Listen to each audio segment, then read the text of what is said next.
part of the solution. I'm going to get a response after we've gone around the panel. I'd like to get a response from Dato' Nazir on the question of fintech and how significant you think it is as part of the solution. And I'd like to also, when we get into the next round of discussions, ask the governor what he thinks, how important is government a part of the response to this challenge. But Tan Sri Rebecca, for years you were at the forefront of the economic integration of ASEAN as a senior official in the Malaysian government. You were in the trenches, so to speak. Now you are a scholar. Your time is spent thinking deeply about these questions. Can you draw this connection between economic integration and economic inclusion? For a long time, we just talked about integration. Now we realize that the conversation is only half complete. Are the two things part of the same conversation, or do we need to talk about them separately? Thank you, Tim. I think from the get-go, when we were looking at ASEAN economic integration, the inclusion element was very, very important for us in terms of making sure no one is left out when you look across the board, whether it's member states, whether it's industry, private sector players. And that's why you have, as a matter of principle, the special and differential treatment. This is at the very macro level, at the very policy level. But when you dive deeper and there's a consciousness of the importance of the role of the MSMEs, and quite ahead, a number of years ago, we worked on the SME Strategic Action Plan. And that's, included in that is access to finance, and that's core. And then there are also less than successful proposals that came to the table, and these came to the table through the private sector. I want to point out one that was highlighted, that there is this awareness, there is this realization that you need to have financial inclusion, that you need to have enable MSMEs to have better access to finance. And when Malaysia was chair of ASEAN, the ASEAN Business Advisory Council had a proposal on the table which I thought was worth taking through, but it has not seen the light of day. And I think maybe time is right for it to be revived, to revisit. This was the establishment of some sort of ASEAN mechanism. I don't want to go down the route of calling it an SME bank, but some sort of financial mechanism for ASEAN SMEs. We've managed to have a consolidated strategic action plan for SME development, but that important aspect of financing has somehow not seen the light of day. I think time to revisit that. But even as we talk of financial inclusion, we cannot leave out other aspects of economic integration, and these have to be done in parallel. It's not one after another or one before the other. So it has to be done in parallel, looking at trade facilitation, looking at logistics, looking at e-commerce. All these have to be done in concert and not at, the paced way. And that's the phasing and the pacing of initiatives is what has caused us to fall short of our aspirations. So we can have further conversations on that. I'm sure Dr. Nazir has a lot to say on that score. Thanks. So integration and inclusion are inextricably linked, part of the same conversation. Alex, saving the best for last. American companies have been a very important part of the ASEAN growth story. And American companies have been the views from entrepreneurs in the fourth industrial revolution. What is your view? Throughout this panel, and it really is the game changer that allows small and medium-sized, micro, and individuals to bring themselves up the financial and economic ladder. And we think there's a huge opportunity in ASEAN. As of last year, there were 260 million internet users or people online. That's going to, by 2020, going to rise to 480 million. There's already over 700 million mobile phone accounts, and we heard a little bit about that. But all of this allows for individuals and small and medium-sized and micro enterprises to access the national, the regional, and indeed the global markets, and to do so with a relatively small team and relatively small starting point in financing. But there are a number of things I think have to go into that to allow for that environment to thrive, and the governments of ASEAN, if they can come together and produce ASEAN initiatives on the digital economy, will greatly increase this. But obviously each country's individual government also has a huge role to play. And the first thing is, obviously, you need the infrastructure, and you need to make sure that you have the bandwidth and the distribution of broadband so that individuals, no matter where they are, and ASEAN is challenging in that many people are remote in islands, as they are in the Philippines and Indonesia and Malaysia. But it requires the payment systems to be there. And certainly the American companies get this and want to be part of the picture, and Visa, MasterCard, PayPal, as well as Google Pay, and other companies that are more new to this market like Square, all want to play and be a part of the system. Governor, you're thinking about payment gateways, both here in the Philippines and throughout ASEAN, and obviously that's an important feature to ensure that payments and financial transactions are secure. But when you're doing that, we hope that you'll think about competition, allowing competition to thrive, allowing international players to serve markets and to serve the players here in the Philippines as well as throughout Southeast Asia. But beyond payment systems, you also need the training for the entrepreneurs and the digital exposure, and companies like Facebook and Google are training people throughout ASEAN, but so is the U.S. ASEAN Business Council, which represents over 150 of the major multinationals that have invested over $273 billion in ASEAN alone. And that $273 billion is more than American companies have invested in India, China, Korea, and Japan combined. So American companies get that this region is where the action is, and we want to be part of the game. The U.S. ASEAN Business Council has created something called the U.S. ASEAN Business Alliance for competitive SMEs, which has helped train over 5,000 entrepreneurs and small businesses throughout all 10 countries. But we also created something called the ASEAN SME Academy, which is an online presence, which we hope you'll take a look at, where the major U.S. multinationals have donated their expertise and their learning as they have developed, and sharing that online 24 hours a day, 7 days a week with everyone from across ASEAN. So we think the digital economy will help financial inclusion like no other event in history. Yeah, so you locate the central opportunity in the digital economy, but you also make the point that the infrastructure has to be there and the regulatory framework has to be there. Now, I'm looking for a good discussion. It's sometimes useful to locate differences in views.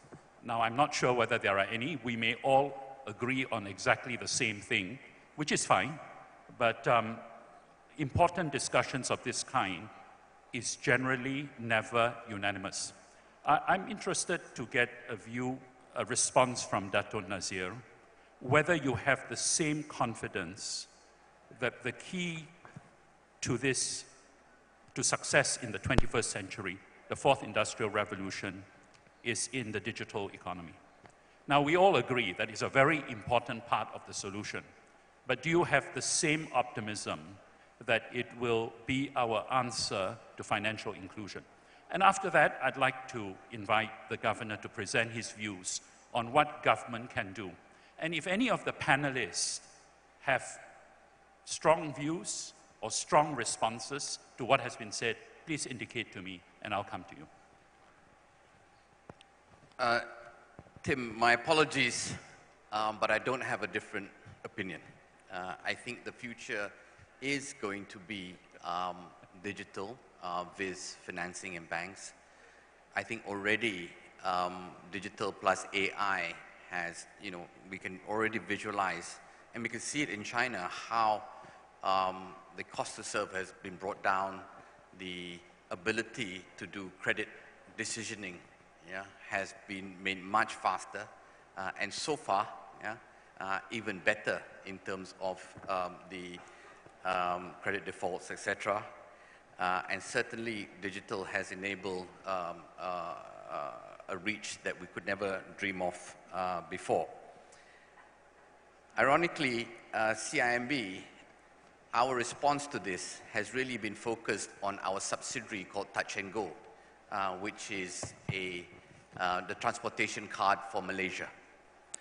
And so Touch 'n Go has its 10 million customers already and what have you. So we have layered Touch 'n Go with a partnership with Ant Financial, which actually is what you're doing. And so it struck me that maybe if ASEAN had got it together and given us the scale I'm sorry, I'm looking at you, Rebecca, when you promised you'd give us the scale, then maybe, it's not about us partnering Ali, maybe Mint and CIMB, or Touch 'n Go could have partnered instead, but now it looks like, there's going to be Ali in every country, and, payments will be dominated by Ali instead of one of us. Thank you very much. So in that respect, ASEAN dropped the ball and did not deliver scale. So missed opportunities. Thank you very much. Governor. My take on this is, well, I think there's common agreement that the future is digital. But is digital inevitable? I think there's room for government, through policy, to create the environment that allows the mainstreaming in a way that is centered on customers. Because government has to play a role here to manage the competitive forces and to identify the areas for operation and coordination.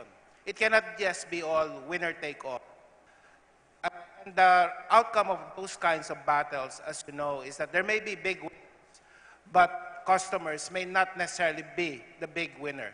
So policy can be driven, for example, to promote interoperability of market players. It should be that, yes, there is competition, that there will be different solutions provided, but customers should be given a choice as to what kind of solution works best for their business needs or their personal needs. And the way to do that is for government to encourage arrangements where there is interoperability. One system talks to another so that information flows and money flows throughout the system rather than being compartmentalized in segments of conglomerates or alliances, and other parts are deprived of that. So I think competition is good because that will be operating in the best interest of customers. Yeah. Thank you very much. Ansri. Yeah. Can I just say this? The fourth industrial revolution and the digital economy, while helping economies bridge and make quantum leaps, for example, if government and regulators don't get their act together, we will widen the divide. So instead of bridging divides, we will deepen them. So the role of government and the private sector is so important in this regard.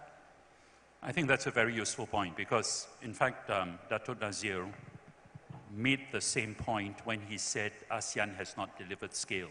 Because the scale that ASEAN is supposed to deliver is a matter of government policy. If governments are not able to align themselves, we will be fragmented markets, we will not have scale, and the promise of the digital economy will elude us. I just want to get some quick responses from the three entrepreneurs who are clustered on the other side of the panel. Whether this discussion, is this resonating with you, or it just seems something a little irrelevant? So David. But very quick responses because I see from the teleprompter that time is running out. So. Sure. No, it absolutely resonates. And obviously, we're strong believers in the digital economy, and we use artificial intelligence ourselves. But I believe that government has a very important role to play here as well. The challenge is that there's a trust challenge. And many of our customers are making an online purchase for the first time.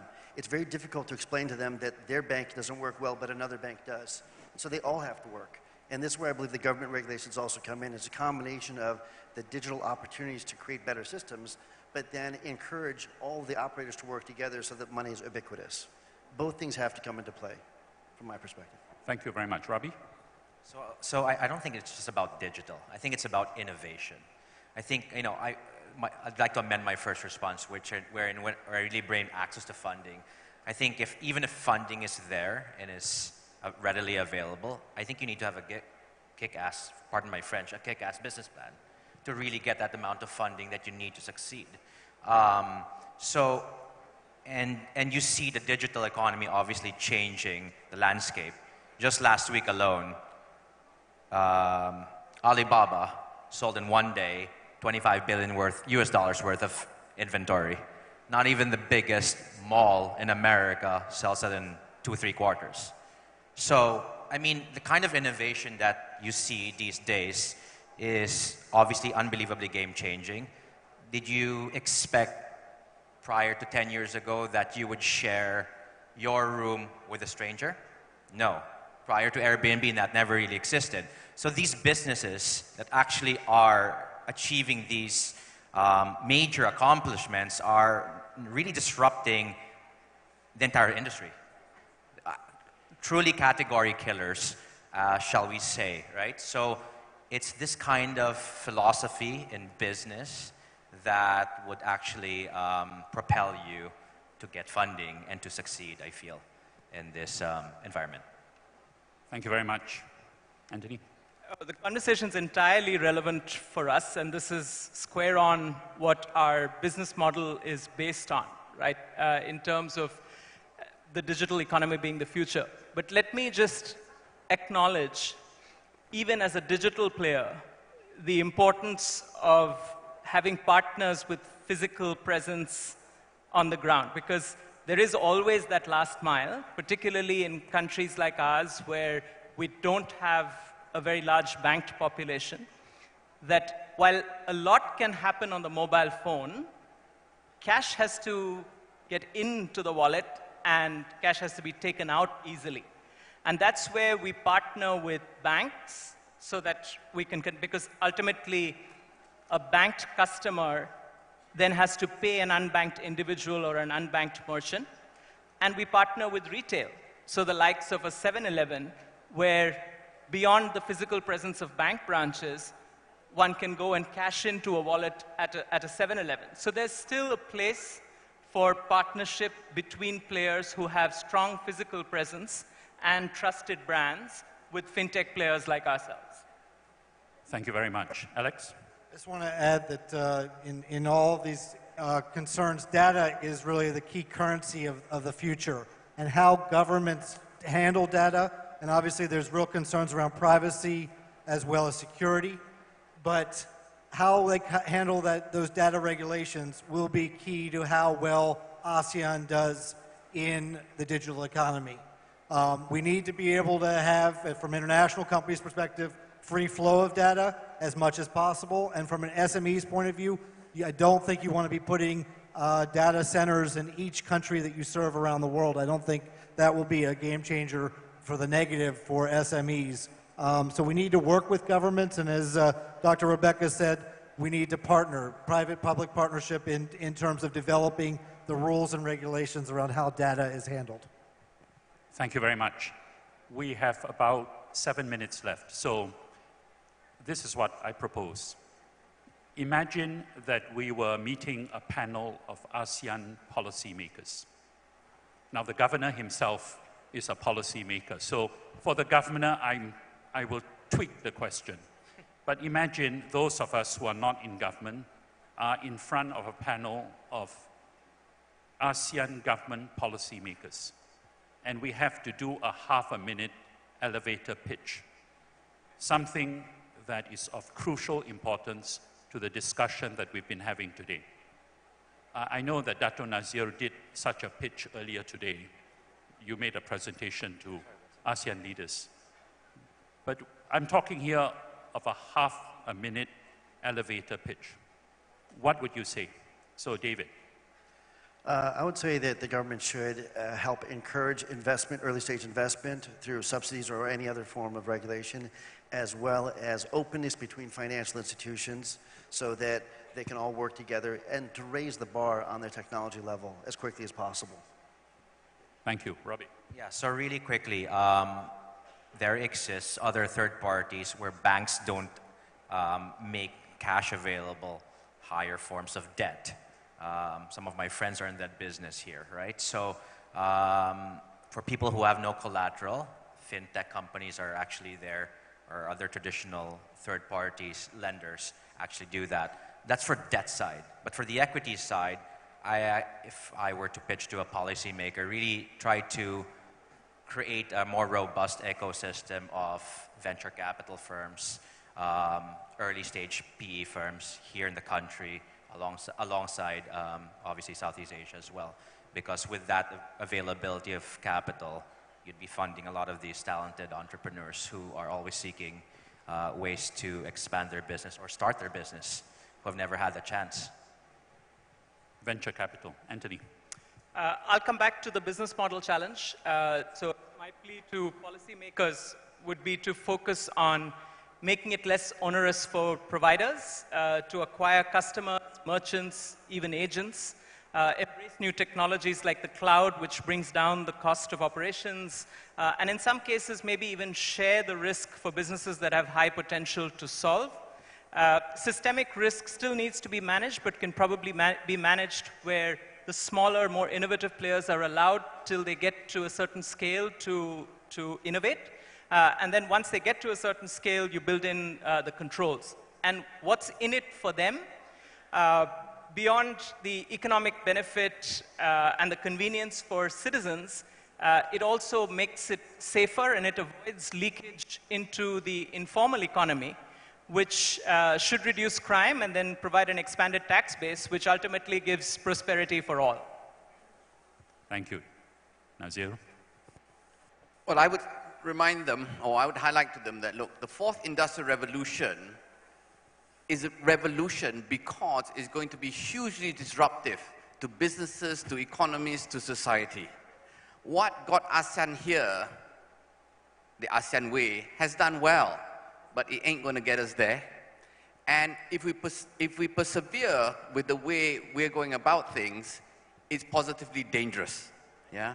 If you look at the projections, 56% of jobs in ASEAN are under threat, right, by advances in technology. Huge inequality is in the offing, right, et cetera, et cetera. So ASEAN really needs to sit down and say, fourth industrial revolution, what does it mean? How do we prepare ourselves? How do we need to change? How are we going to recalibrate the capacity and financing of the ASEAN Secretariat, et cetera, to deal with the fourth industrial revolution? If we don't, the future generations are going to curse us because this is a real threat to prosperity and the future of ASEAN. Would you agree that the ASEAN way needs disrupting? Oh, absolutely. Absolutely. But, you know, with due respect, it's got us here. But certainly, it needs to be completely overhauled. Starting with the way the ASEAN Secretariat is funded. Can you imagine the amount of work, the amount they have to do, and they get $20 million a month, yeah, contributed equally by each country, right? That needs to totally change. I would suggest pick a number. I think 10 times. It needs at least $200 million US. It needs a new organization structure to really cope with what it needs to do with the fourth industrial revolution. Thank you very much. I propose to go to Tan Sri, Alex, and give the last word to the governor. So with the governor, the question would be, if you meet with a group of ASEAN business leaders, what would be your takeaway point for them? Yeah. So Tan Sri. Yeah. ASEAN has done relatively well in the last 50 years, but going forward, it cannot carry on as we've done in the past. We cannot revel in the glory of our past achievements. So I've said this a few times. We need to change the ASEAN way. We need to relook what it means to have ASEAN centrality. And really, we need to rethink the 3 pillars. And I think that would get us to the next 50 years. The political security pillar, the economic pillar, the social-cultural pillar, I think it needs a relook. Thank you. And I think that's a very important point that we don't think about enough, because we keep on talking about the need to adapt, the need to disrupt in the area of technology and business, but there are sacred cows that we never touch on, which may need rethinking. So, Alex. Well, I thought I was going to have just a few seconds at the end, but I think that I do agree with all my fellow panelists on all the points they've made, especially with Nazir's. But as ASEAN goes forward into this new unknown of the digital economy and the 4th industrial revolution, there are 2 things that I think ASEAN has to keep in mind. One is innovation and creating an innovative economy and allowing for innovation, either by creating sandboxes or by allowing entrepreneurs to try new ideas. And the second thing is competition, to allow and ensure that competition from wherever it comes, whether it's from the SMEs from below, or whether it's from the international companies from outside, should be kept in a high priority, and that you should thrive with competition, and competition is what's going to make companies great. And certainly companies like Gojek and Grab have thrived with competition from companies like Uber as well, and that's created jobs for millions of people around the world, and certainly thousands of people, or tens of thousands of people here in Southeast Asia. So, you know, the governments really need to go lightly with regulation, but obviously security and privacy, as I mentioned before, are real issues, and ones that hopefully they can collaborate with the private sector as they develop those rules and regulations that help protect the people of Southeast Asia. Thank you very much. Governor, you are addressing a group of ASEAN's business leaders. They all want to do the best for the region. What would be your advice to them? I'll say to the leaders, to the business leaders, let's engage. What I mean by that is, at the national level, we need to create a framework of both cooperation and competition. We need to be able to create those spaces where we work together, build standards that protect consumers, build standards that allow us or allow businesses to deal with one another on fair terms. We build standards that protect the financial system from external threats. But at the same time, that partnership also allows each and every player to use their creative forces to create new products and innovation. And I would broaden that cooperative national strategy. So I'm talking about national strategies for financial inclusion. We have to be very deliberate about this. We have to extend that beyond the national borders. At the regional level, we need to bring together these frameworks of cooperation and competition. So, for example, QR codes. There are so many kinds of QR codes right now. So we need to agree on certain standards so that there will be fuller interoperability and better customer choices. So that's the proposition. Continuous partnership and engagement, but government should play a role of stabilizing change. Thank you very much. Ladies and gentlemen, we have come to the end of a very rich, diverse, exciting discussion, and really we need a lot more time to complete this discussion. I will try to sum up the discussion in 2 minutes. When I listen to this discussion, I'm reminded of what the British historian John Roberts, when he was asked at the end of his 700-page book, ng pangangailangan, di ba? Pero, yung dala ng pangangailangan, dapat din may disiplina at may integridad. Kung hindi, yung sa dala mo ng pangangailangan, baka sa ibang paraan mo gamitin. Right? Now you brought into Hyundai, obviously, Yes. something that was distinctly you, Filipina. Ano naman ang naibigay ng Hyundai sa'yo? Oh, a lot. Okay, I could you tell give me something oh that my this God. Korean brand brought into you as a leader? First, Digital revolution, they made me industrial revolution, be able to buy my Chanel.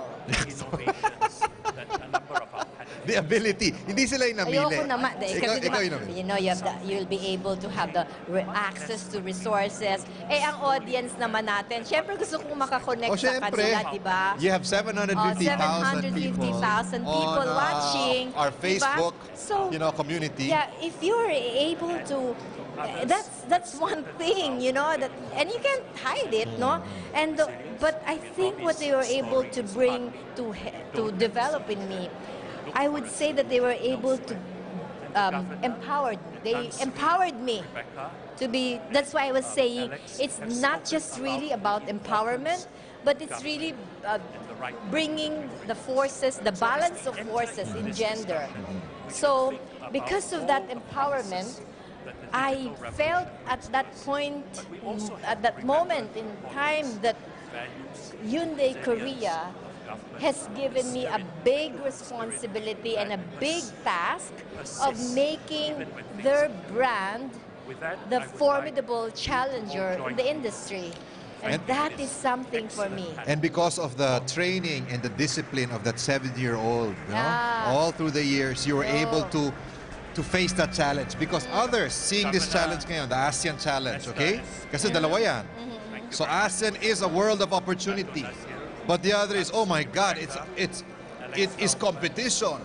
I am going to be killed by those in the same industry. So how do we do that? How do we balance that now? As a final message to those who are listening, i-combine natin yung opportunity, pero meron ring threat. Now that ASEAN is here. You bring both opportunities and threat, and find the connection and engage. Engagement is very important, so that these threats, when benchmark with the different opportunities, can now equate, okay, to possible solutions. And that's where we need to look for. Given the opportunities and threats, at the end of the day, what's the problem and what's the solution? Right. Well, I guess you can't just take the good, no? Kailangan, kung tatanggapin mo ang katotohanan, the good, bad, and ugly, and that's what you've done here in ASEAN, and we want to thank you. And thank you also, and thank you also Anthony, for being the mobility partner, right? Thank you. Of the entire conference this past few days. And good luck Yes. to your other endeavors. God bless you. Okay, that was Fe Agudo. Okay, ang ating women empowerer on stage and also here. Well, just to give you an update, kakatapos pa lang ng ating forum, and we have another head of state, no, soon arriving, so we're monitoring that. Ang ating Prime Minister from India is going to grace this occasion. But let me give you some other updates, okay? Since we promised you give us feedback, we will give you a shout out.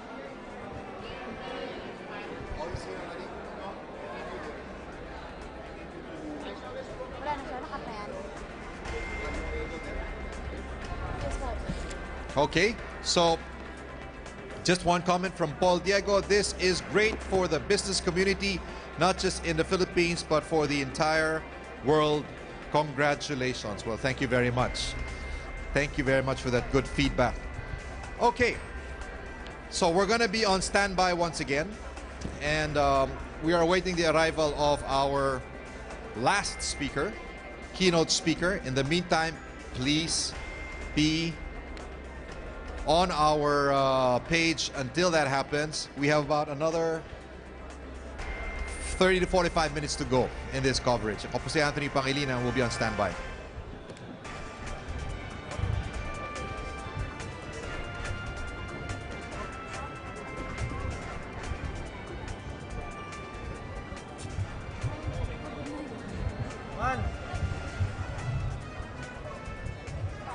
microphone para hindi mag-feedback siya.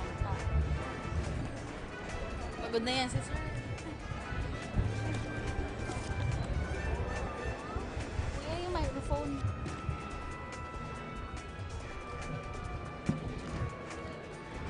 Kuya, yung microphone. Kuya.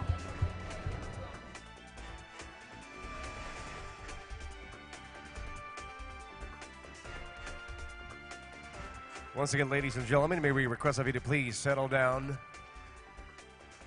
We also would like to remind everybody that during the speech of His Excellency Shri Narendra Modi, the doors will be closed and no one will be allowed to enter or leave the ballroom. Let us continue to strictly follow protocols as a courtesy to our foreign guests. Thank you.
Good afternoon.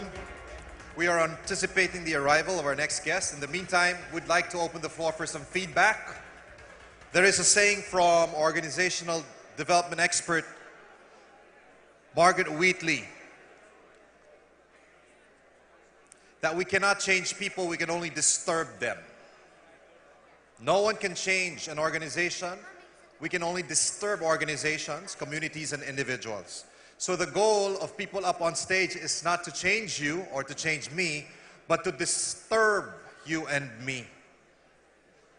There's another quote that goes, disturbances to a good heart leads to positive change. When an individual is disturbed, pag napaisip siya, translate to your seatmate, when he is upset by something or is inspired by something, that person, granting he has a good heart, will not allow that disturbance to go to waste without changing him for the good. So, we're looking at 360 feedback here, feedback from above, across, below. If you care to share, anyone, a statement or two that you're taking home with you, something that inspired you, something that got you thinking, the next few minutes are for you. You want to speak, sir? Sige na, comment. Kala ko nangangamusta lang. Hello, nice to meet you. Yes, yes, please. Would you want to share something? Okay, so could you introduce yourself, please? Yes. My name is Thu Hương. I'm the chairwoman of the Woman Leader International Network in Vietnam. And I'm so surprised. I don't know why I don't have a woman leader in Vietnam on the forum for the female. Yeah, because in Vietnam, the woman leader now is developed, and the economic of the woman, economic of the Vietnam is developed too. So I hope in the future I can invite the woman leader in ASEAN, join to Woman Leader International Network in Vietnam to know how to empower women in Vietnam. Thank you. Well, you know what? You may not have been on stage, but you had showed us empowerment right here. Can you imagine? Sa pang nauna, ha? Ang mga lalaki rito. Amazing. She was the first one who decided to share. Give her a round of applause. Thank you very much for joining us today. So that's a message to the organizers. Let's bring women leaders from Vietnam on stage as well. Other feedback? Anyone? Anyone who cares to share an association? Ang ibig po sabihin ng association, what it means is something that struck you, something that you could relate to. It's not an answer to a problem. It's just a thought. And associations will connect to other associations. And we see that we're not that different from each other. Oh, that hit me too. Right, that's a good idea. So anyone, please, come on, let's go. This is your moment of fame. Any thought, any idea? Yes, Ernie. Who? Ernie Ordonez, Alianza Agricultura, also head of cement in the Philippines. I noticed Joey Concepcion said that we are here for poverty.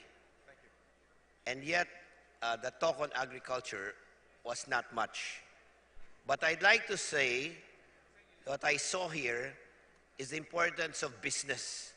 But unless agriculture gets into business, nothing will happen with our poverty. So I'd like to thank the organizers, especially Joey Concepcion, for having this thing done. And I'd just like to remind us that the problem of poverty is solved in the rural areas, and the way to solve that is through agriculture. But agriculture without business will mean nothing. So my takeaway is that the business aspects here must go into agriculture, and with that, we will solve poverty. And that is a seed that will bear fruit. Thank you, Ernie. There's another one here. Oh, by the way, I'm sure this will generate some attention. So someone dropped a phone. It's a nice phone. So it's here. So if you can open it, it's yours. Is it your phone? Oh no, it's your feedback, okay? If it's good feedback, I'll give you this phone. As an award. Thank you.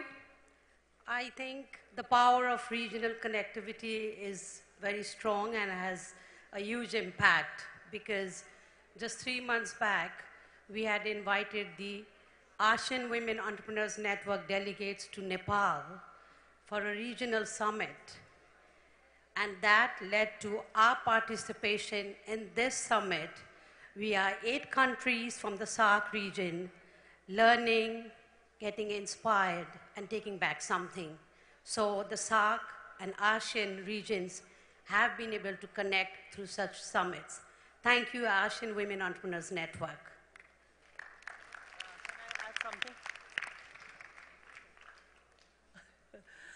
Yeah, I'm Tamche from Bhutan. I think most of you all probably won't know where Bhutan is. It is a very tiny country.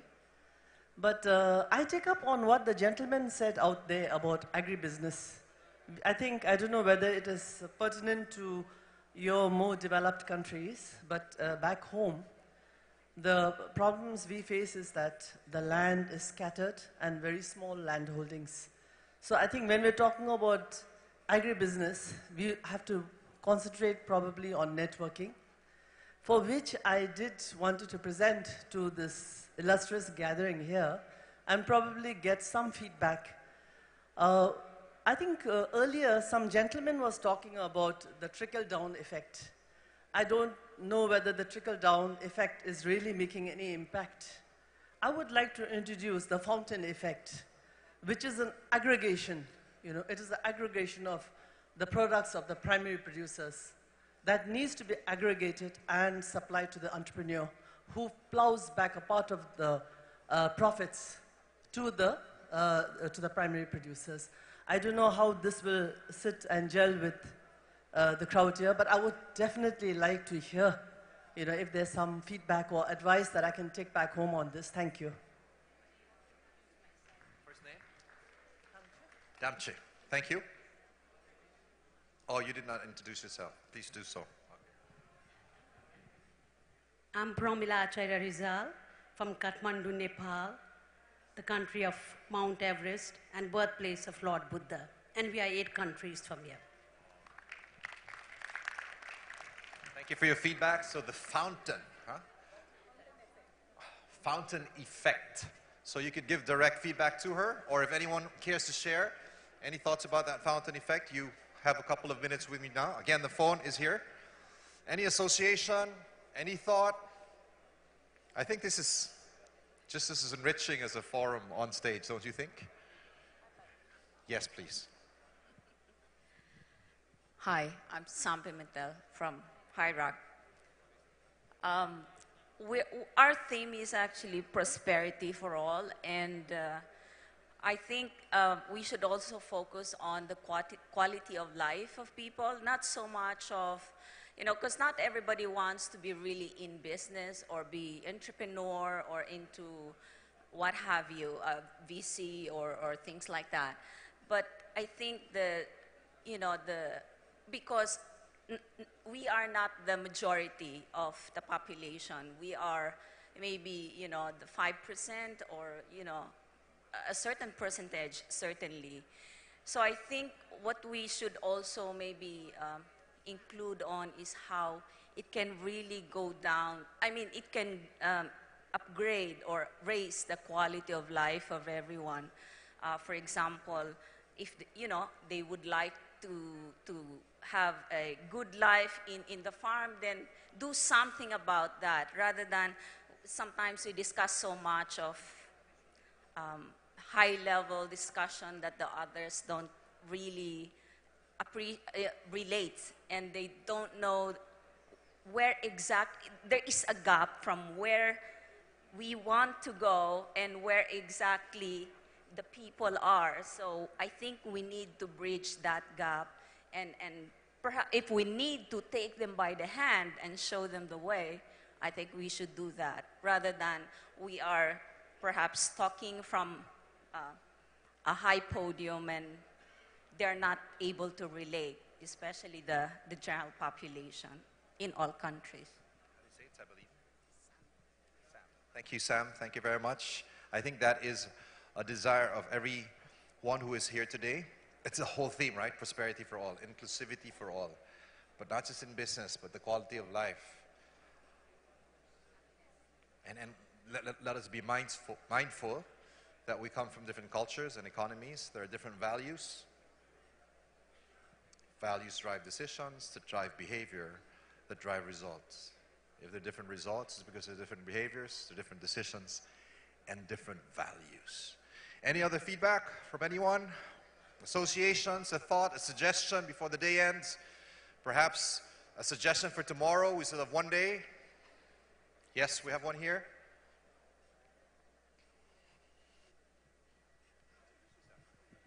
I'm Attorney Dulce Punsalan, the World Bamboo Ambassador for the United Nations Global Compact. While we have been discussing about financial inclusion and community empowerment, I would also like to put forth on the table the sharing of best practices from each of the countries regarding social protection in enterprise development. So we're starting with MSMEs all the way to large corporations. Social protection.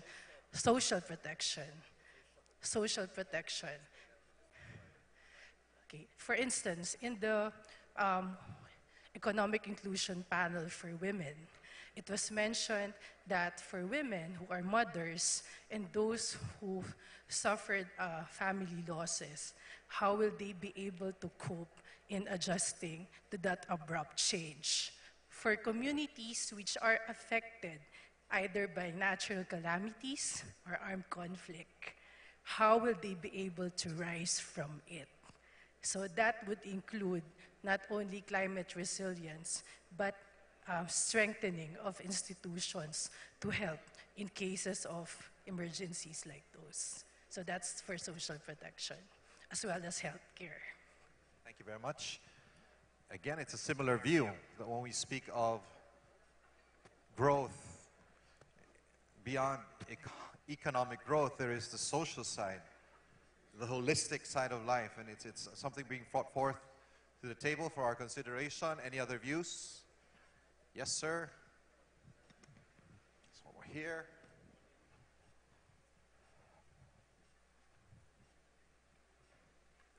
You can introduce yourself, sir. My name is Yao Han. I'm from Malaysia with East Asia Business Council. Just a short comment on the panel before I had wanted to ask a question. They didn't allow questions, so you have the chance. Anybody in this room who doesn't want to be a millionaire? Other than that, you are already a billionaire. I'm very sure everyone wants to be a millionaire.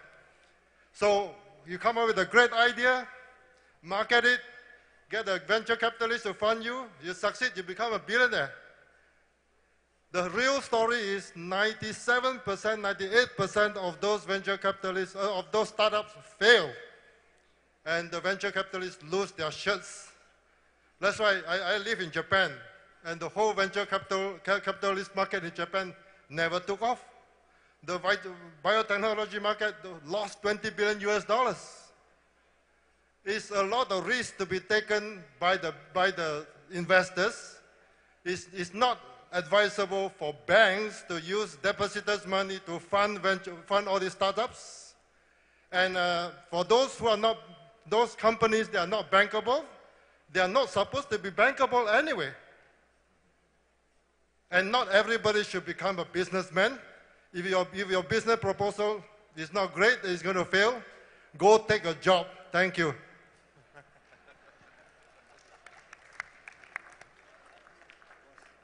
Thank you. What a free country and a free region, huh? Empowered presentations, but it's a good point. Thank you very much. So is it a fact? It's 97, 98% actually fail? Could that be validated? Maybe we should learn from the 2% then. But these are associations. This is the opportunity for opinions. We're not engaging in debate. Anyone else? Take the mic. Yes. Hi, everybody. My name is Iko Sala. I come from a company called Toy Communications Advertising. We are in the business of social media. Yes? Are you in the Philippines? We are, yes. I'm from the Philippines, yeah.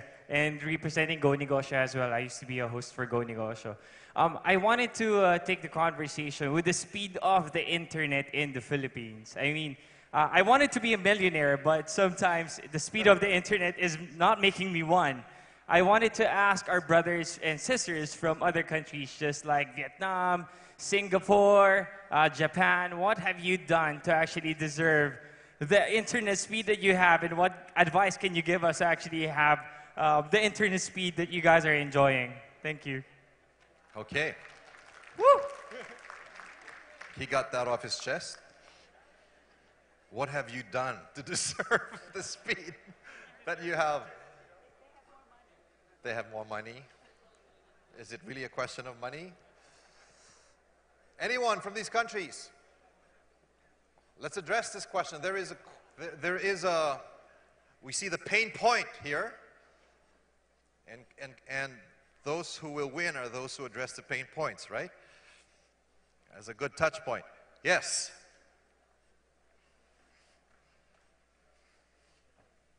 Okay, you have 2 minutes.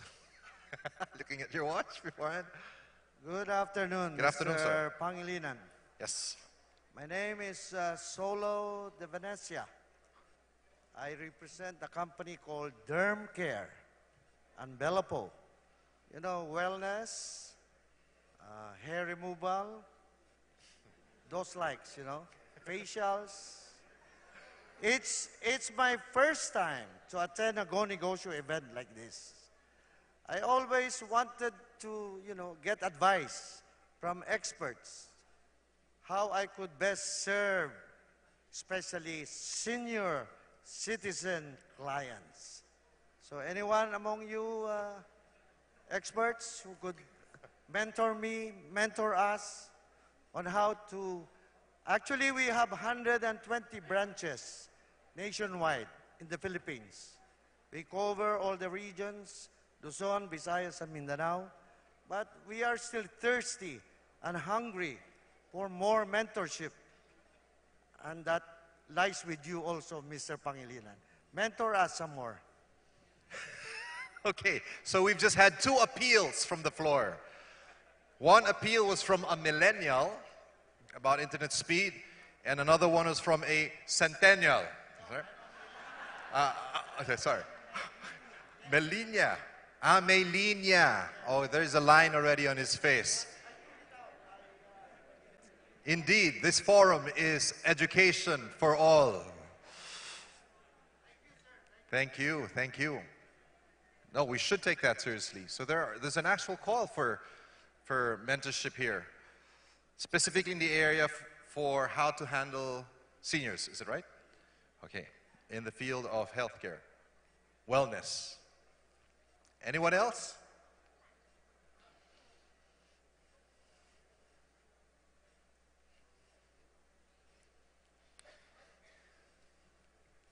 Doesn't have to be a question. Could just be an idea, a suggestion.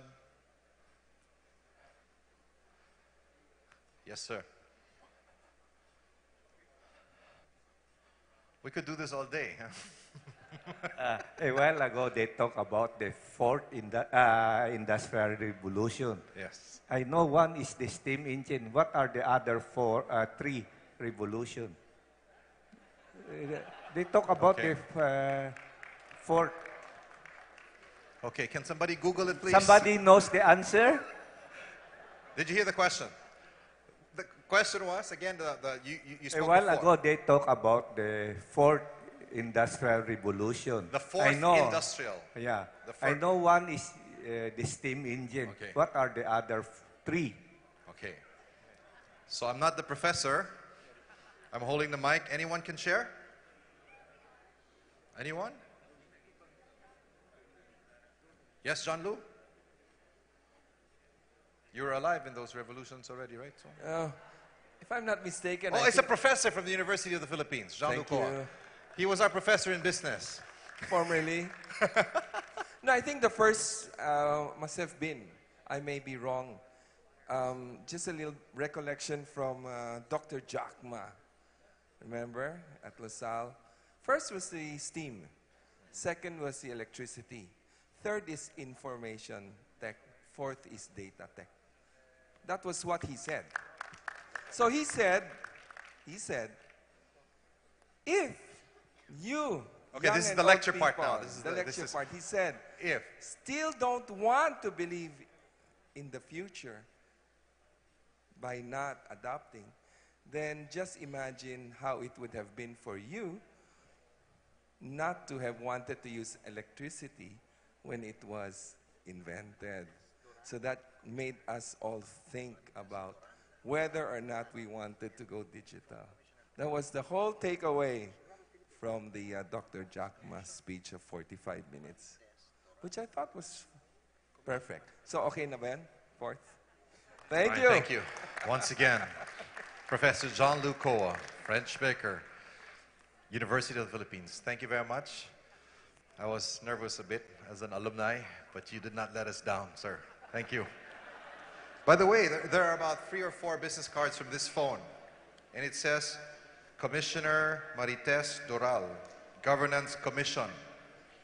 There are 3 or 4 of the same business cards.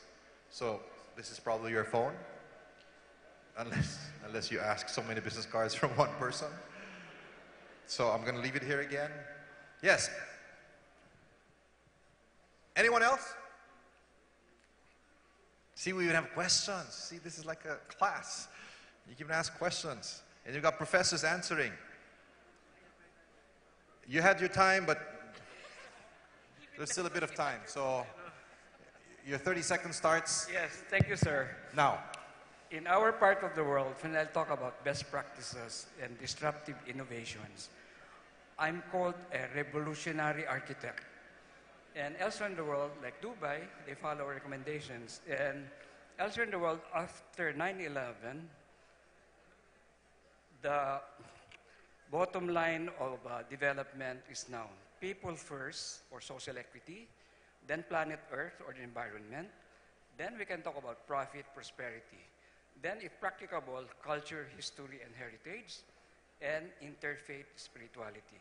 We're doing work in Nepal now, designing a hospital, a university, and 3 schools to last 1,000 years, 4 generations. In our country, when I talk about 100 years, only 4 generations. Long time ago, like the Macmekings, the Henry Lopez's, Enrique Sobel, long-term and visionary. And even Henry C. was long-term and visionary. But nowadays, it seems short-term and opportunistic. And we're violating all the laws of nature, like open spaces are the lungs of the city. And the big traffic generators, like central business districts, are the heart of the city.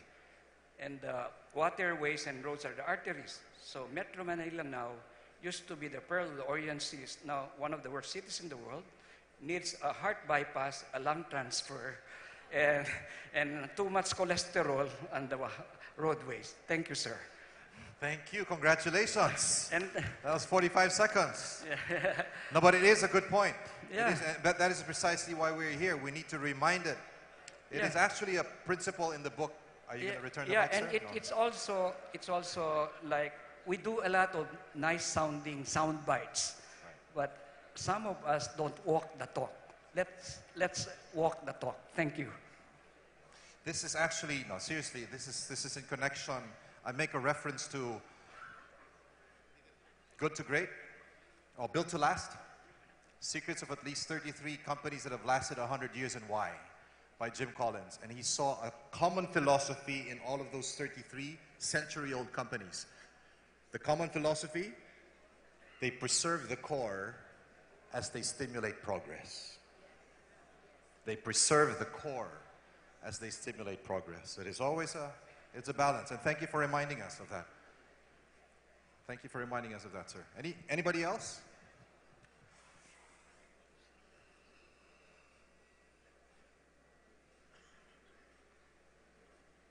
I think the people in the production started to enjoy this. This was supposed to fill a gap. It's become an entire session. Yeah. Yes, sir. Well, I'm Fortunato de la Peña, the Secretary of Science and Technology. Are you going to address the internet issue? No. I just want to say that based on our experience helping the small and medium enterprises, many of our enterprises are still in what I would say 2.0. We are still trying to help them upgrade by introducing technology, and we have been quite successful in doing that. So I think there are certain companies or enterprises that still have to be coming from 2.0 to 3.0, and others probably will be ready for 3.0 to 4.0. I agree with the definitions of John Lu, and of course with the comments of Architect Yason. Thank you very much. By the way, I had 2 Pangilinans under my class.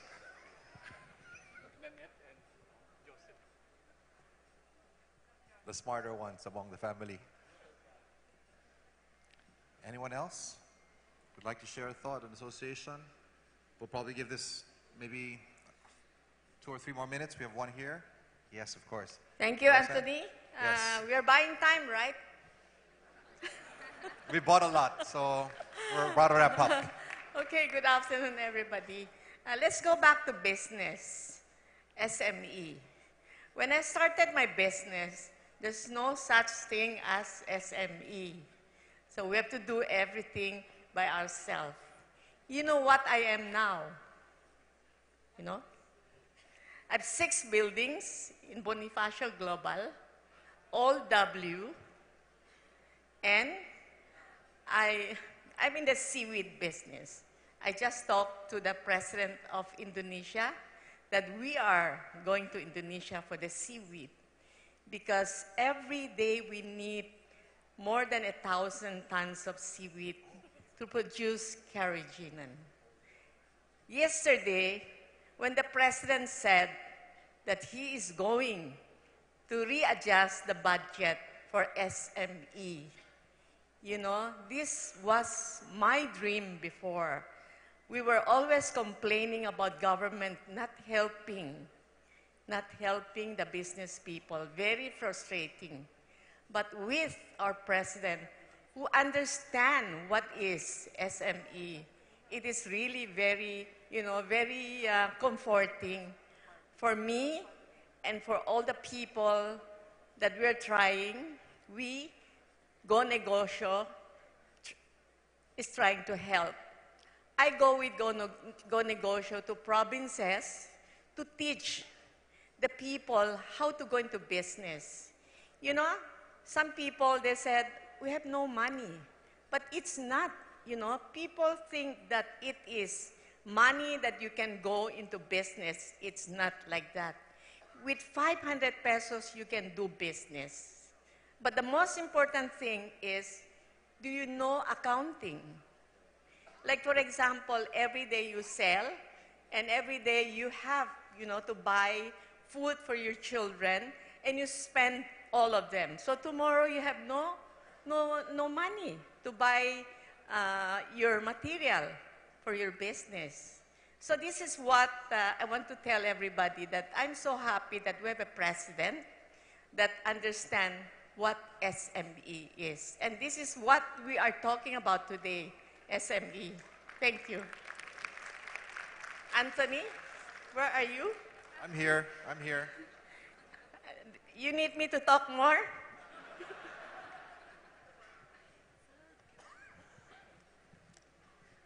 Good afternoon, everybody. I would like to respond to about internet speed by a gentleman, Go Negosyo, SME. So I also a member of, I registered as member of AMEN for SME industries. I'm from Philippines. I'm senior citizen, and I would like to answer the gentleman that internet speed depends upon the plan you purchase from the internet provider. I'm Filipino, but I work in a Royal Group, Cambodia, not in Philippines. We are provider of internet, and if you use fiber optic cable, it's a high speed, and it's more expensive every month. You have to pay $700 every month for a 650 megabyte per second speed. So if you are going to go to a startup, you cannot afford that. So maybe for high-speed internet, for big corporations, they can afford every day. 1 second, you can access thousands of megabytes. But maybe the young generation didn't know that everything has a price to pay. If you want high speed, you have to pay the price. Thank you. I could not tell you're a senior citizen, seriously. Thank you very much for that technical information. Yes, please. Thank you. We'd like to know who you are. Nazreen? Thanks to Abis for inviting us. I'm from Sorov. I'm a vice chair of Bangladesh chapter. I'm from Bangladesh, and I'm a president of Women Entrepreneur Association of Bangladesh. Actually, I was just hearing the lady was talking about that, you know, there was an SME when she started working. Same thing happened in Bangladesh also. In 2000, year 2000, Women Entrepreneur Association of Bangladesh has started. There is a first trade organization in Bangladesh. And after that, we saw that there are really a lot of SMEs, not only in Dhaka, outside Dhaka, especially in the village areas. And so after that, we are working with them. And we have started our organization with 160 members. And now we have 7,000 members all over Bangladesh. And over here, I saw that, you know, in Philippines, they are working with, you know, jute. Beautiful handicrafts they are making. And the stitching also. And we have also that inborn women knows the is teaching. And this jute, we have lots of jute, so we really need technology. So we are trying to take some technology from here, and so we can teach our women also these kind of handicrafts. And I love Rustan. Actually, I saw this thing in Rustan. So hopefully I can get a chance to go to Rustan this time also, and I can take something from here for our women in Bangladesh. Thank you.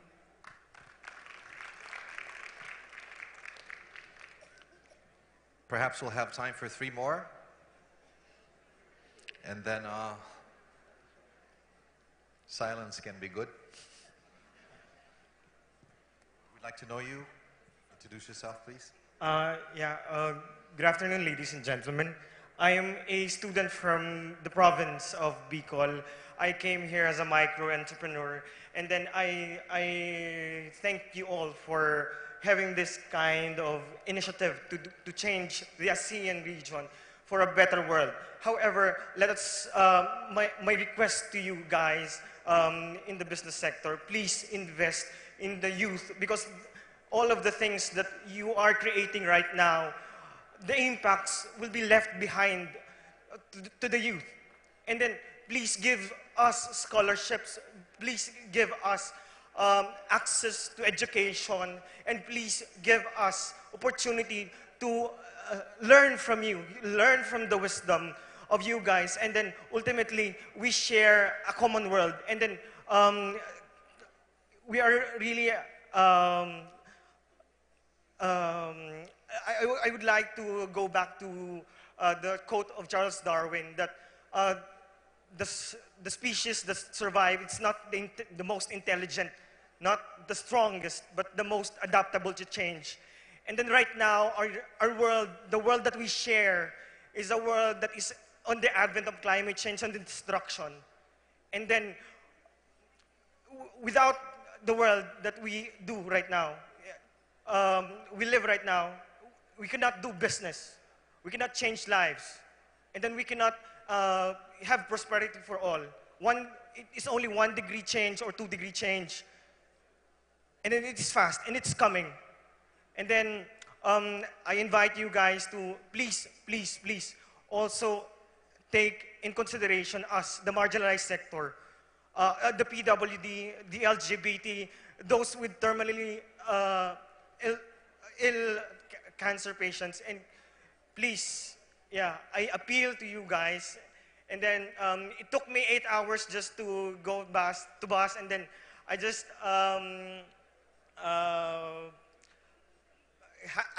I'm plenty in debt just to go here, because I believe in you guys that you are the shapers of this world. And then going back to the basics of economics, it came from the word oikonomos, the management of household, and this is the common home that we have.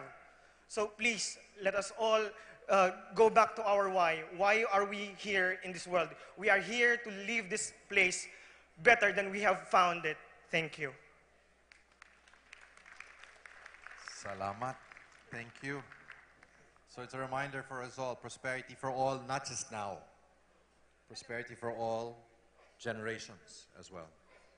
Yes. Yes, please. Yeah.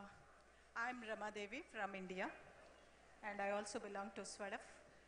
But I represent a very big organization called ELIP. We have 10,000 members.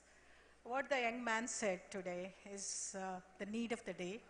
I think in the Asian Summit, when I have observed that they are concentrating on mentorship, which will be a great help to the young generation. And other aspects which they have covered today is regarding the alternative mechanism for credit delivery to MSME sector and infrastructure, which is great. But I would like to even explore the other countries. Some best practices are happening in India. Our Honorable Prime Minister will be addressing that. A startup culture is picking up in India with a lot of innovation happening. And internet is free in India, in fact. And also credit is guaranteed by the government to MSME sector up to 1 crore. That I don't know in dollars you have to convert. which is a great step taken by our Honorable Prime Minister.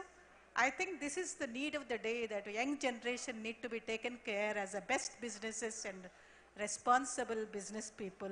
And we are all belonging to the one world, and we want responsible businesses. Thank you. Thank you very much for that reinforcement. Kay, last two, feedback? Can I just go here and I'll come back to you? Could you please hand it over to the lady after? We have one here.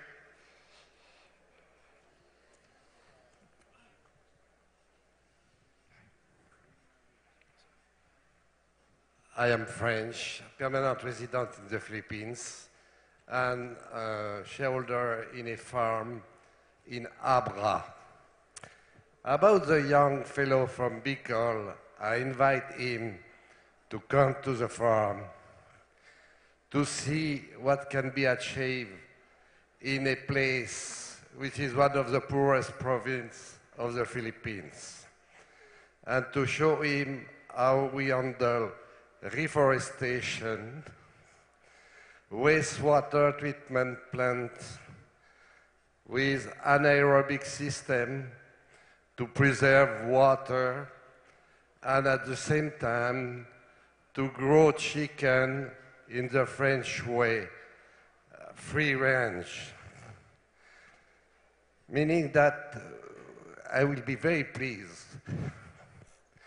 to invite youth people interested in agribusiness to come to the farm and to see what can be achieved in the Philippines. Abra province, 400 kilometers from Manila. We go by bus, and it will take us 7 hours. Don't worry about it. Thank you. I think that is inclusivity in action from the youth to a mentor here. That was a direct offer for you. Okay, I hope you took note of that. Can you give him a round of applause? These are the kind of responses we need. Not much analysis, right? Ready, fire, and then you aim after. Okay, we have a question from a person here, but before we'd like the lady there. No more question? So one last question here. And I'm serious about this. After this question, we're going to give ourselves some time to process and perhaps talk to the person beside us for more associations. Yes, we'd like to get to know you. So good afternoon, ladies and gentlemen. I'm Neil Soren. I graduated from De La Salle University, Manila. And I'm representing the organization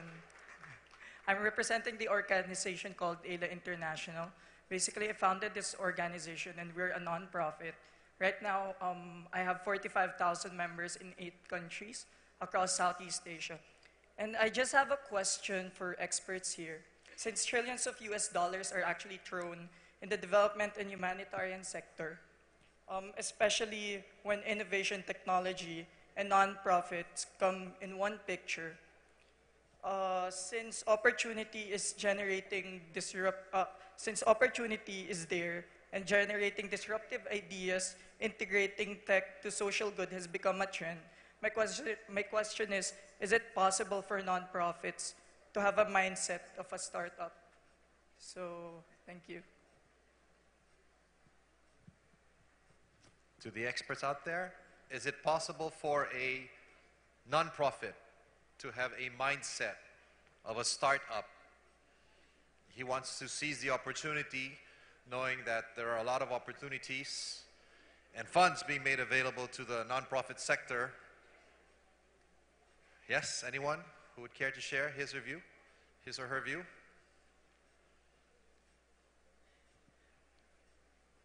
Yes, behind? How do I get to you? Does anybody have a mic behind? About? Oh, we can meet halfway? Oh, there you go. Thank you.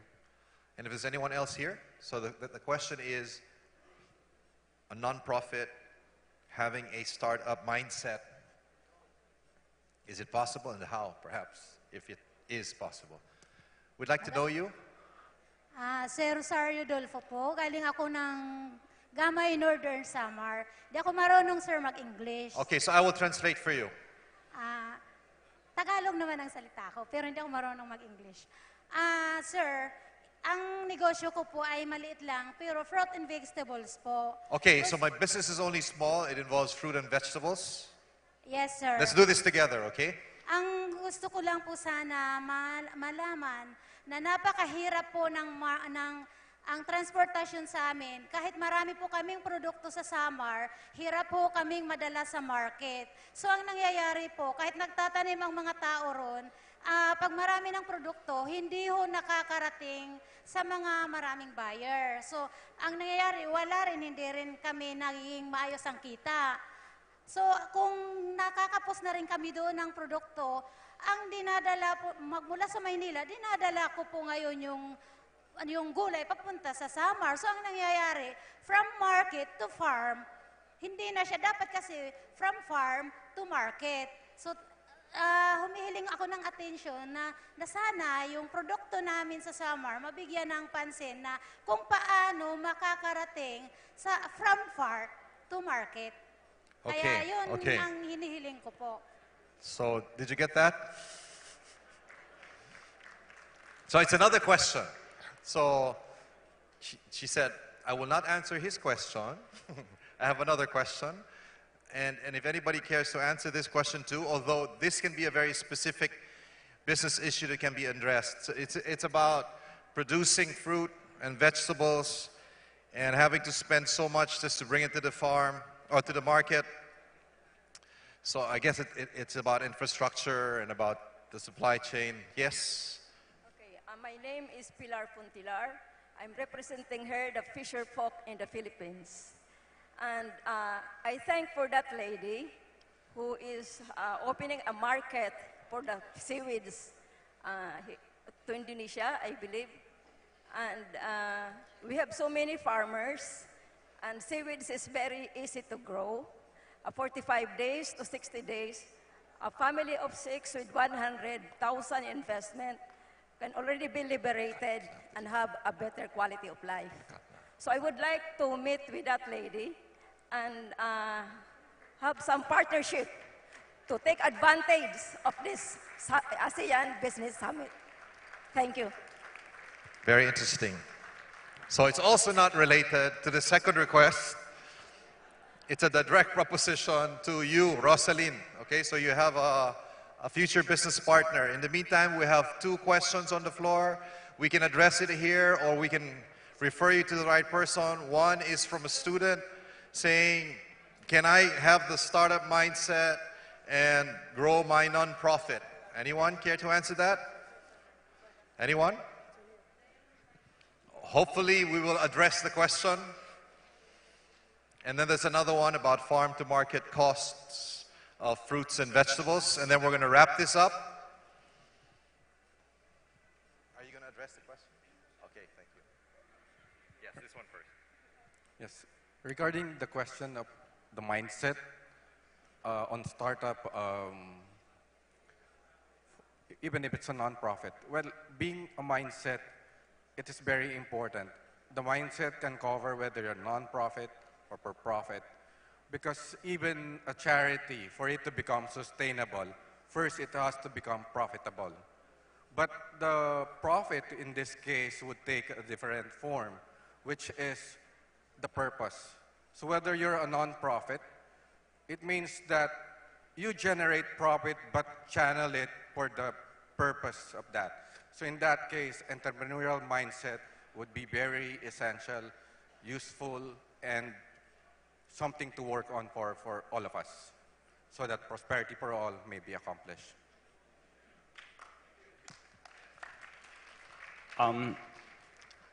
Hello, I'm Bob. I'm actually a Fusion Business Planner, and also I'm connected with Copier Online Philippines Incorporated here in Philippines. And I just want to address the issue raised by a single lady from Samar, right? So actually your problem is you can coordinate it from the local government um, be, because that problem is actually in the local LGU itself. So that's the one crucial player of innovation of your locality. And then my another issue here is to enable for it's better for ASEAN to coordinate with educational system to teach the practicability of being a business mindset, and also to change um, the style of teaching in the institutions, which is professors, institutions, they are trying to train students to become employee, not to become entrepreneur. So that's one of the problems that I notice and also experience, since also I am in the underway the University of the East. So I'm underconnected University of the East, and also I do businesses to other private individuals. Thank you very much. That is actually what mentoring is about, and it's not just a concept. If you go through what has been presented and will be continued to be discussed tomorrow, it's something that is going to be a priority for the ASEAN business and investment directions in the next 2 years. You know what, guys? I want to say thank you to you. For the past 45 minutes was all about you. Why don't you give yourselves a round of applause? Thank you very much. What we're going to do is we're going to take a quick break. You don't have to leave. You can share your thoughts with the person beside you. We're going to update you on the arrival of the Prime Minister. Okay, we're going to update you in a couple of minutes. So, take a break. Thank you very much, and we'll see you soon.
Ladies and gentlemen, please be reminded that this is only a short break, so please be back and settle in the ballroom.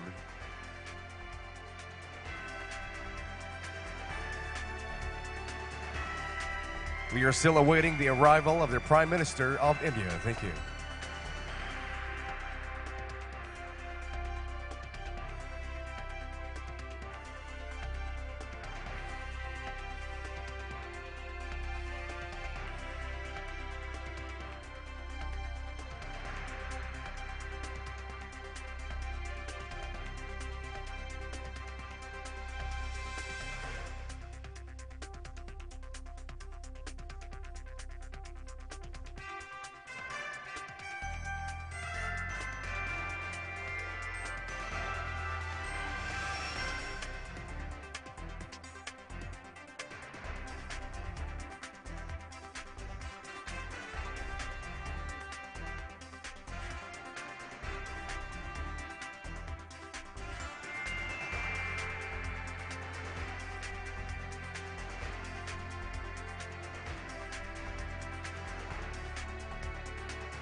Once again, ladies and gentlemen, may we request of you to please settle down and enter the ballroom. Our program is about to resume. Thank you.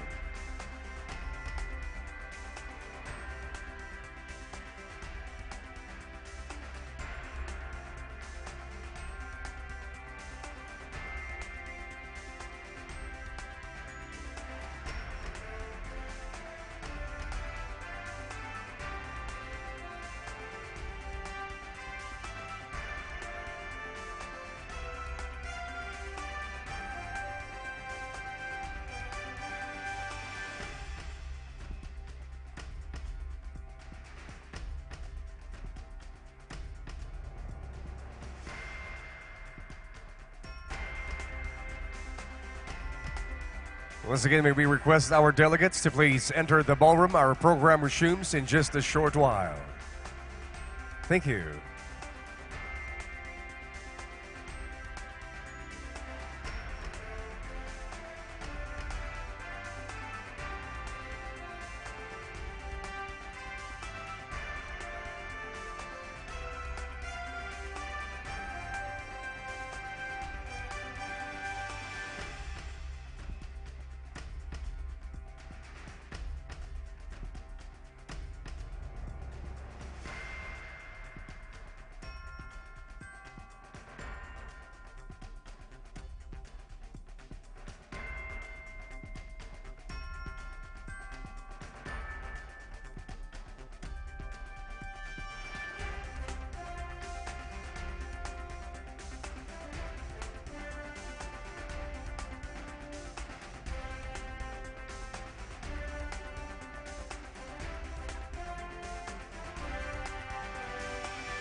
Once again, ladies and gentlemen, dear delegates, may we request of you, those at the foyer, to please enter the ballroom and settle down. Our program resumes momentarily. Thank you.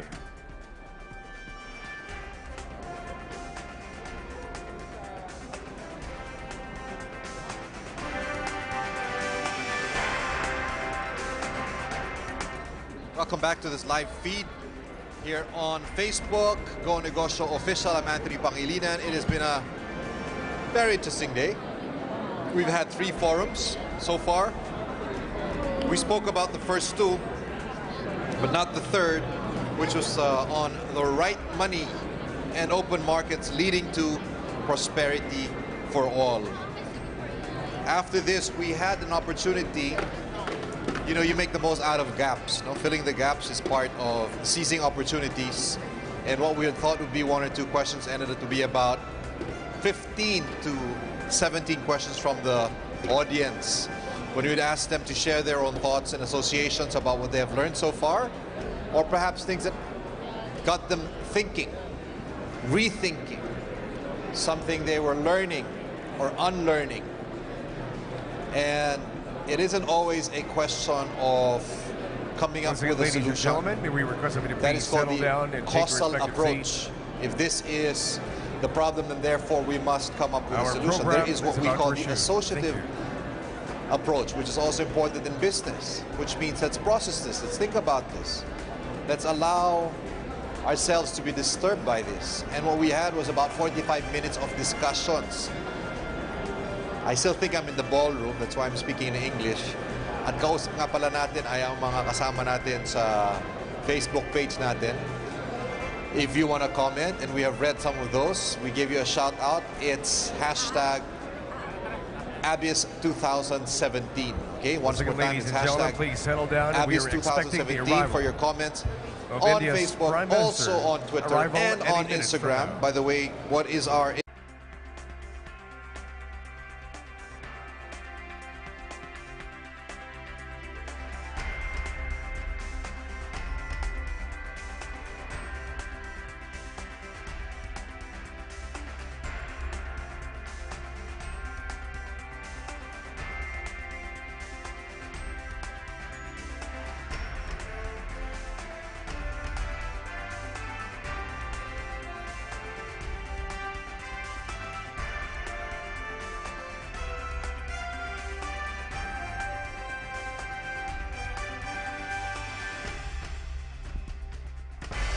Ladies and gentlemen, His Excellency Shri Narendra Modi, Honorable Prime Minister of the Republic of India.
Ladies and gentlemen, His Excellency Shri Narendra Modi, Honorable Prime Minister, Republic of India.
Ladies and gentlemen, please settle down.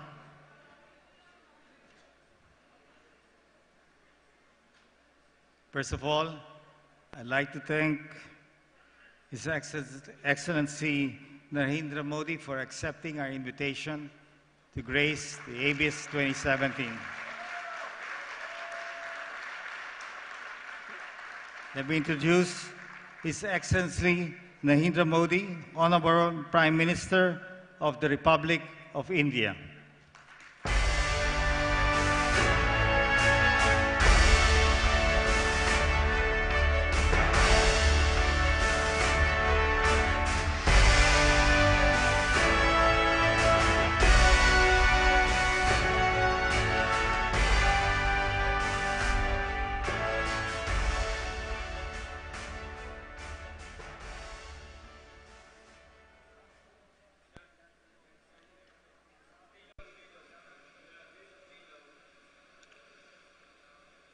Mr.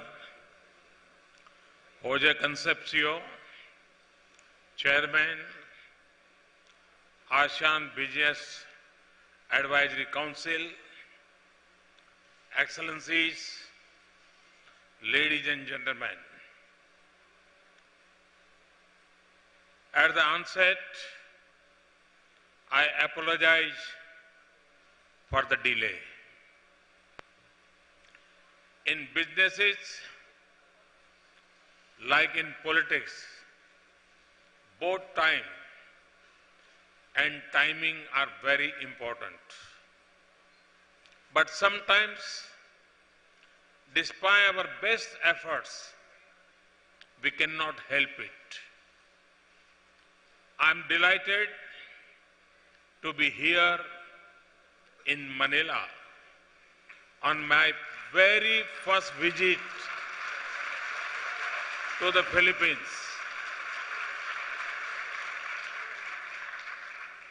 There is a lot that India and the Philippines share in common.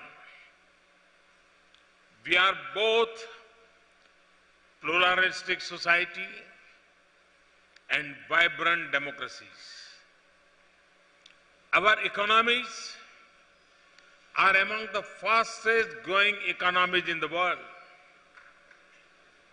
We have large, young and aspiring population that are innovative and enterprising.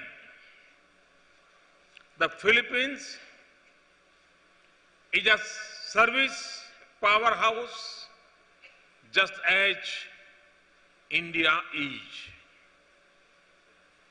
And just as in India, here in Philippines, also the government wants to see change, bring about inclusive growth, develop infrastructure, and fight corruption. No wonder so many of our top IT companies have invested here. They are creating thousands of jobs and promoting the Philippines service sector worldwide. Friends, this morning we witnessed a brilliant performance of the dance drama Rama Hari, based on the Ramayana at the opening ceremony of the ASEAN Summit. It depicts the way historically the people of India and ASEAN have been bound together. These are not only historical bonds. This is a living shared heritage. The Act East policy of my government put this region at the center of our engagement. We have exceptionally good political and people-to-people relations with each and every country in the Asian region. We wish to bring our economic and business relations up to the same level. Friends, the task of transforming India is proceeding on an unprecedented scale. We are working day and night to ensure good governance, which includes easy, effective, and transparent governance. To give you an example, we have started open auction for natural resources, including telecom spectrum, coal mines, and other minerals, and even private radio channels. This has together contributed about $75 billion in revenue. Using technology, we are enhancing responsibility and reducing distinction and corruption. We are using our unique ID system in financial transactions and taxation for this purpose, and the results are already visible. These steps, coupled with demonetization of high-value notes, has resulted in formalizing a large part of our economy. The number of new taxpayers filing income tax returns has more than doubled. Digital transactions have increased by 34% in 1 year as we march towards a less cash economy. We have used technology to reach out to the people. An online citizen engagement platform, MyGov, has harnessed ideas, suggestions, and inputs on policies and programs from 2 million proactive citizens. We have also introduced a new framework called Pragati, proactive governance and timely implementation, under which I am able to review project implementation and redress public grievances through video conference with officials across the country.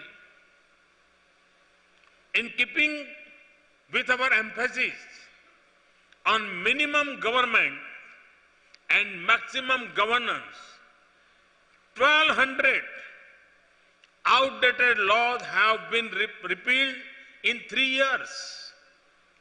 New laws and institutions for bankruptcy and insolvency, as well as IPR and arbitration, are now in place. 36 white industries have been taken out from the requirement of environmental clearances. Incorporating a company is now just a one-day affair. We have simplified industrial licensing and introduced online application process for environmental and forest clearances. All these have made opening a new business very easy. The results are obvious. India has climbed 30 places in the World Bank Ease of Doing Business Index this year. It is the biggest jump by any country this year and a recognition of India's long-term reform trajectory. And the world is taking notice.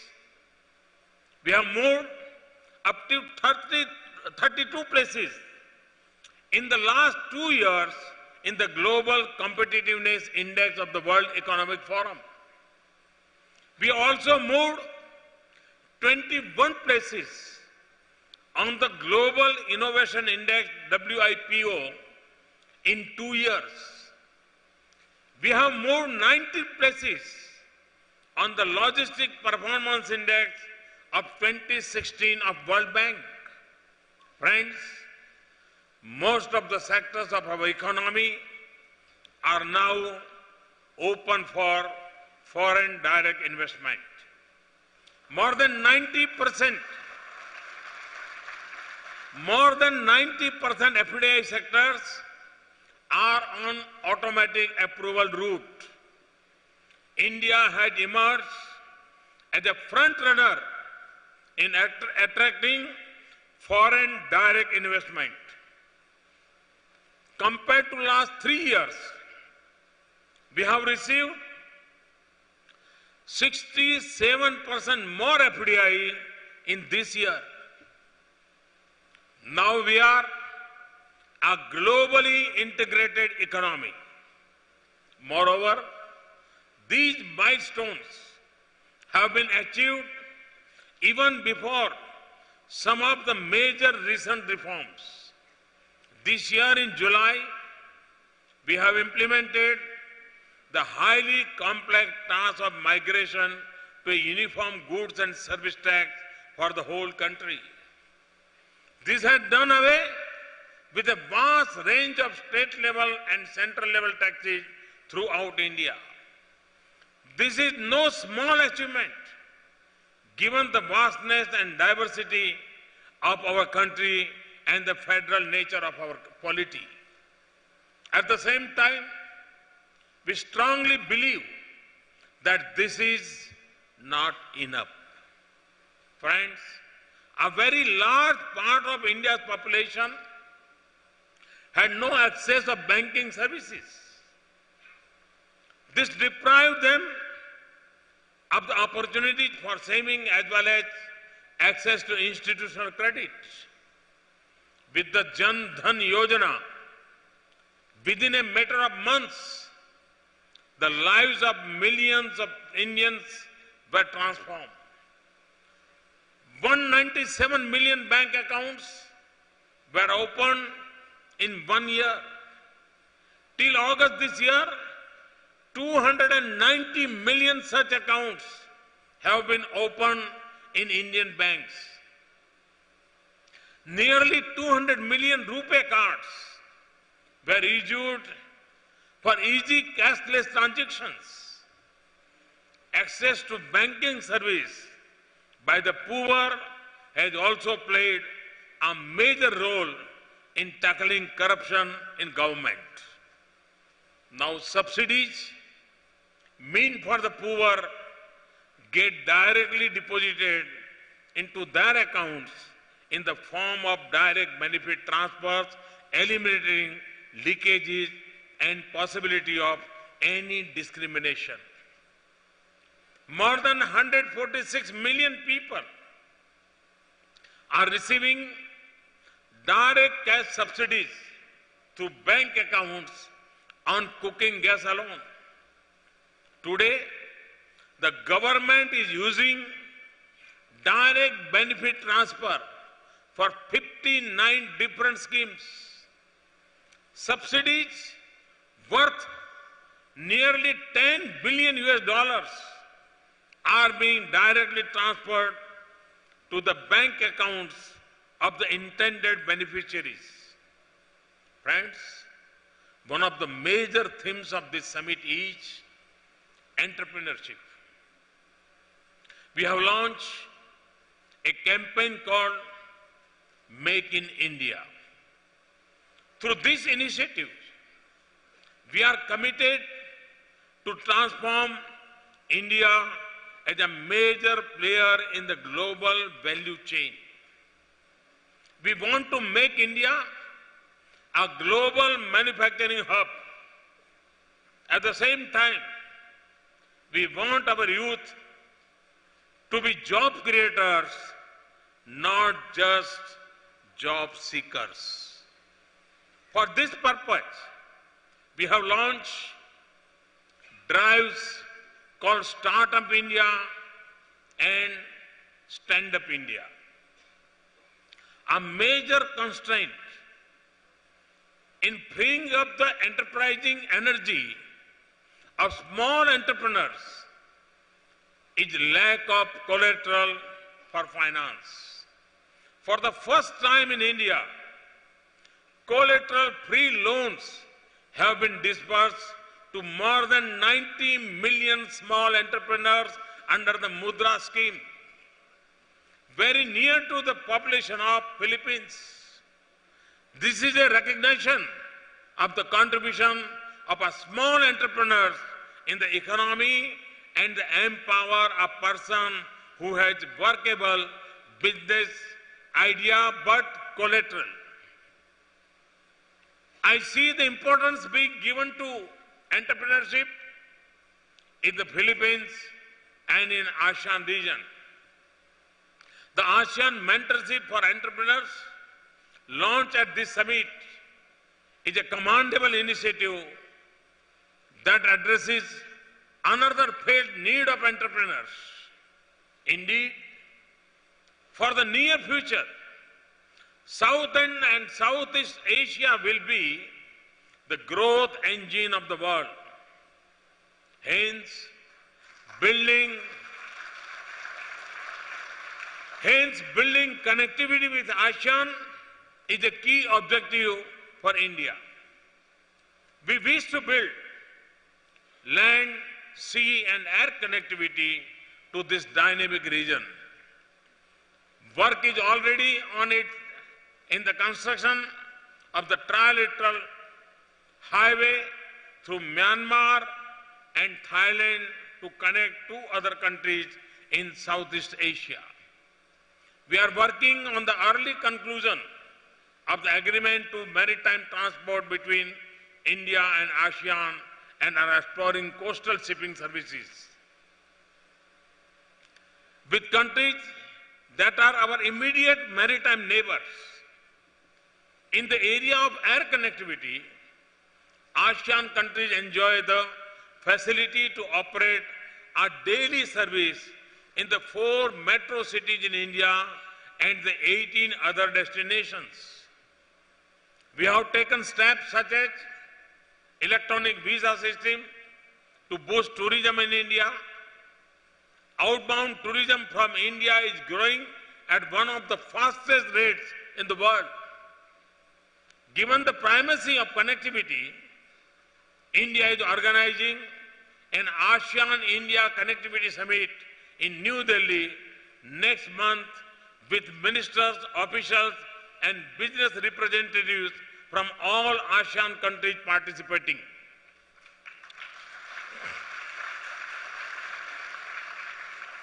Just as India sees business opportunities in the region, I am sure that the ASEAN business community recognize the potential of business in India. While some of you are already deeply involved in India, others are just discovering the possibilities that remain to be tapped. To coincide with the ASEAN-India Commemorative Summit of Asian Leaders in January next year. We are also organizing the ASEAN-India Business and Investment Meet and Expo. I invite you all to attend this summit. It will be the biggest ASEAN-focused business event India has ever organized. India wishes to participate in your growth story, and we invite all of ASEAN to participate in ours. Mabuhay.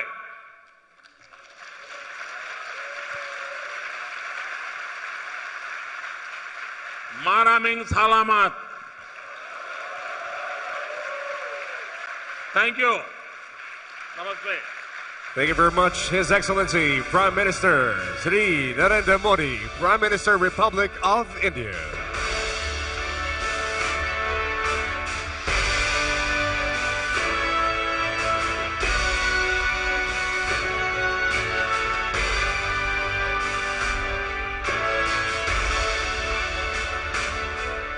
At this point, ladies and gentlemen, may we request the following to please come up on stage for a photo opportunity. We have Mr. Gilbert Teodoro,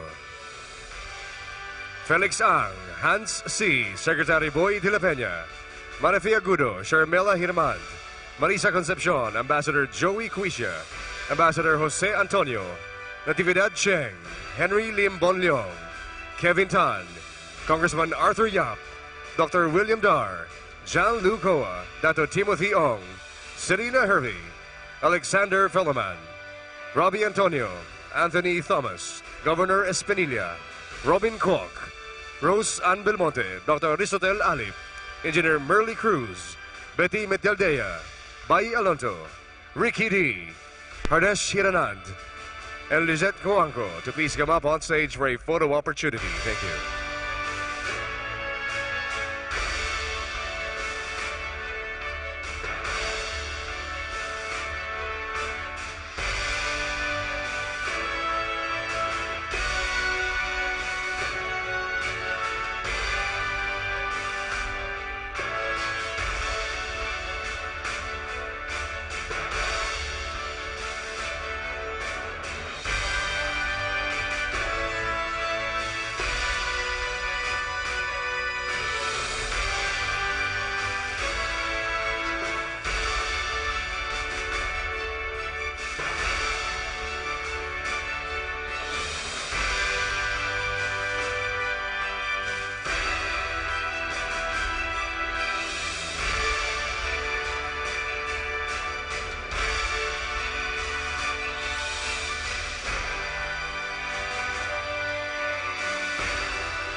Once again, thank you very much, ladies and gentlemen. A round of applause for His Excellency Shri Narendra Modi, Honorable Prime Minister of the Republic of India.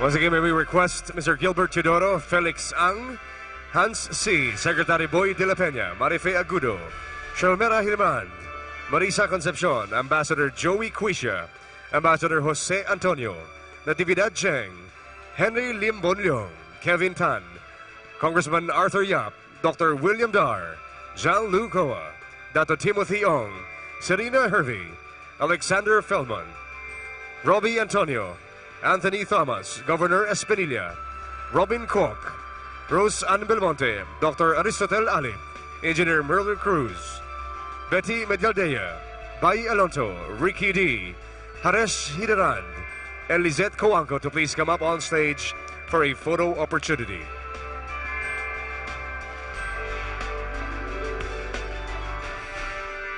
Once again, ladies and gentlemen, dear delegates, we would like to thank you for opening your hearts and minds to the great potential of ASEAN integration. Together, we can build the right mechanisms to make it a success for everyone. Let's continue to bridge the gaps, bring down barriers, and connect hand in hand throughout this journey for prosperity to all.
Once again, may we remind delegates to please leave the interpretation gadgets on your tables or on your chairs. Thank you.